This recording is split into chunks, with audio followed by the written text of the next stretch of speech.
Good evening, everyone. Welcome to NTD Tonight. I'm David Zhang. Here is a preview of some of today's top stories.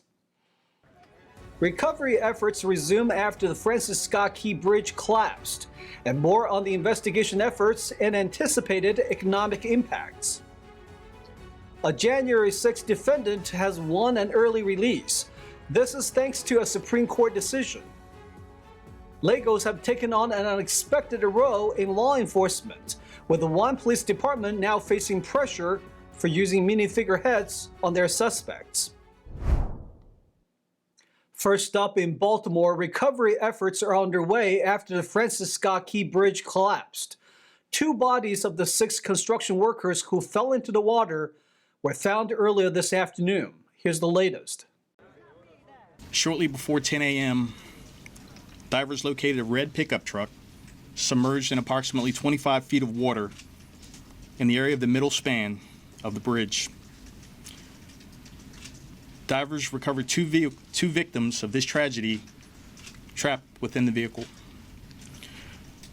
The victims were identified as Alejandro Hernandez Fuentes, 35 years old, of Baltimore, and Dorlian Ranial Castillo Cabrera, 26 years old, of Dundalk. Baltimore Mayor Brendan Scott says the entire city stands with the families of the victims. He also highlighted the difficulties that rescue personnel are facing. That work is already dangerous, but will be even more so today with the expected rain, the choppy waters, and we all know about the debris and other things that they'll be dealing with. So we also have to lift those first responders up who are putting their own lives at risk to be able to bring home those who we lost, to have some sort of closure for those families. While rescue efforts continue, an investigation is also underway. Authorities from the National Transportation Safety Board, or NTSB, boarded the ship overnight and recovered its data recorder. NTSB Chair Jennifer Hamady says investigators looked at the engine room and the bridge and gathered electronics and documentation. NTSB investigators will return to the ship today and begin interviewing crew members. Singapore's Port Authority says the ship passed inspection at the time of the collision. Transportation Secretary Pete Buttigieg says any private company responsible for the collision will be held accountable. Meanwhile, the economic impact of the incident is going to be felt throughout the region and the supply chains. Baltimore's already lost best steel, the biggest steel mill in the world. Western Electric, General Motors, we've lost almost everything, like Dayton and Pittsburgh, a couple other American cities. That's our biggest moneymaker in the whole state, right there, the Port of Baltimore. And now your moneymaker shut down. There's about $80 billion worth of cargo that comes into the Port of Baltimore every year. 15,000, direct jobs, over any more beyond that. The collapse has indefinitely halted the flow of ships in and out of the Port of Baltimore, which is the biggest port for car shipment in the country. The rebuilding effort may take years. Texas is still not allowed to arrest and deport illegal immigrants. An appeals court is now extending a temporary hold on the controversial Texas immigration law. Texas asked the appeals court to let the law known as Senate Bill 4 temporarily take effect while litigation continues, but the appeals court declined extending a temporary hold. A judge in the case explained the decision, saying immigration is not the job of individual states. She wrote the entry, admission, and removal of non-citizens is exclusively a federal power. Texas can now theoretically once again ask the Supreme Court to allow the law to go into effect. The High Court previously declined to rule on the matter and gave jurisdiction back to the appeals court. The lower court is set to hold another hearing next week. Disney and the Central Florida Tourism Board, backed by Florida Governor Ron DeSantis, reached a settlement today in a lawsuit over who controls the special governing district that encompasses the Walt Disney World Resort. Additionally, both parties agreed to drop various statewide lawsuits they have filed against one another.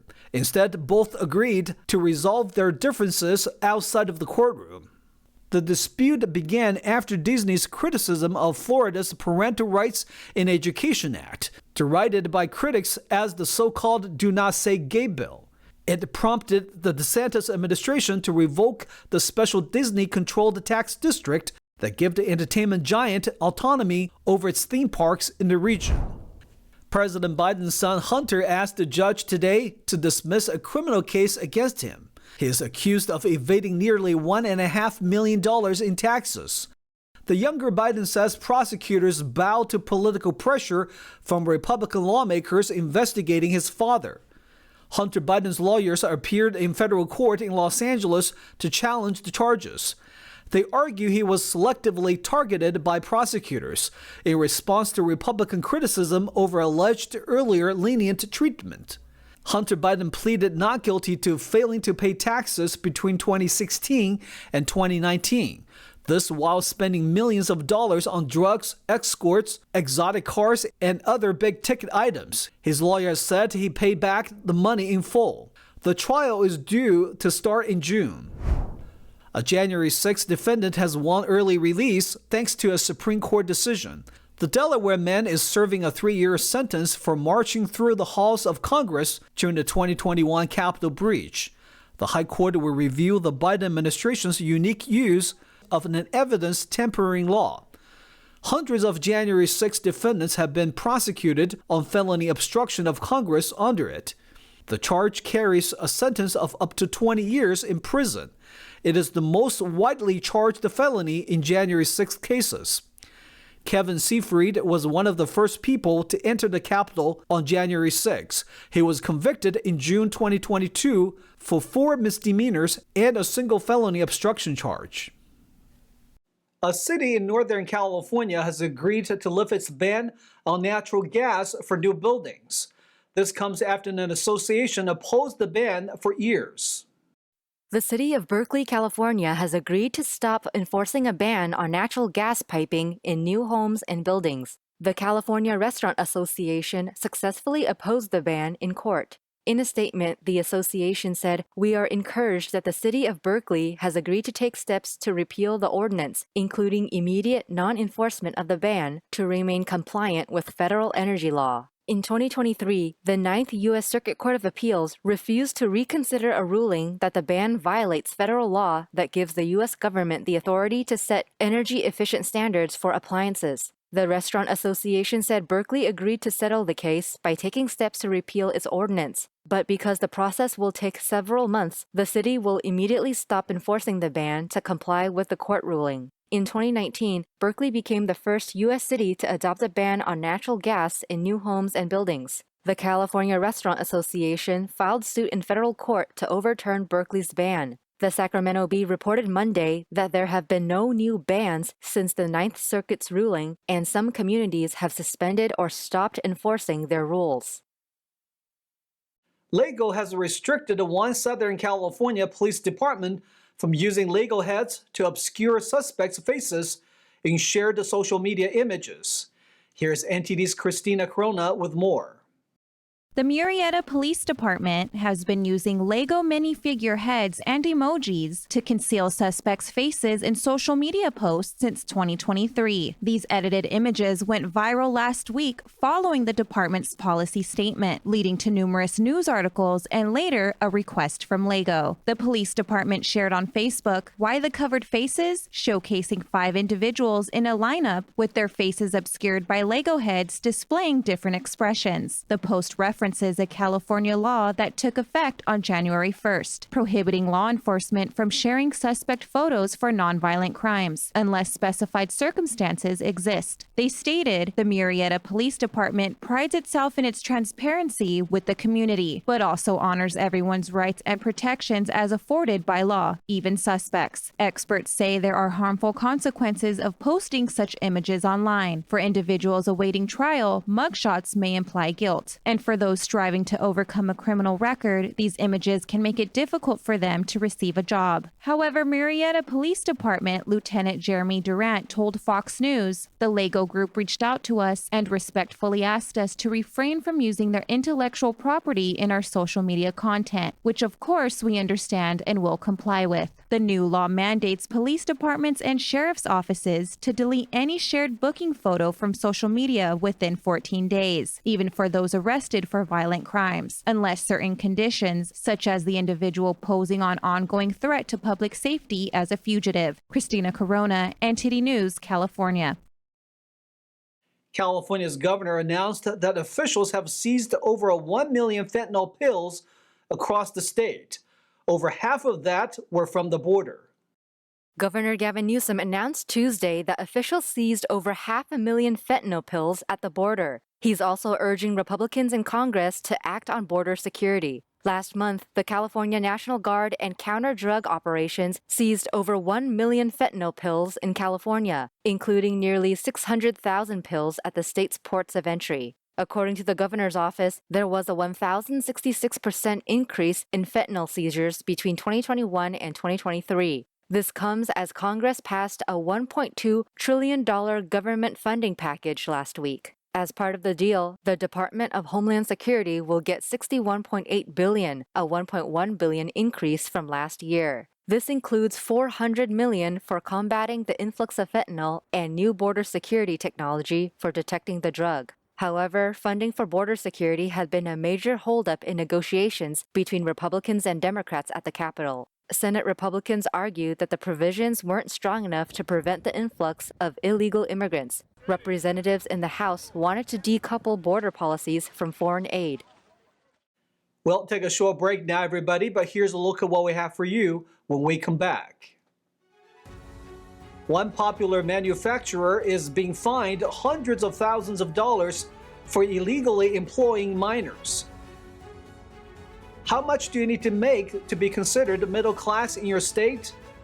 Find out as we break down the highest and the lowest states.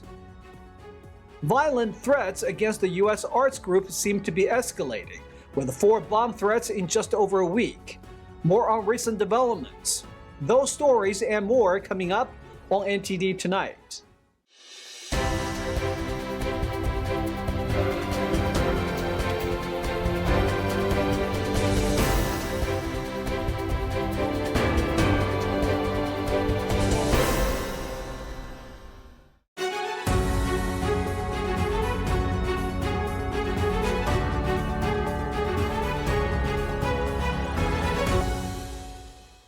Welcome back to NTD Tonight. I'm your host, David Zhang.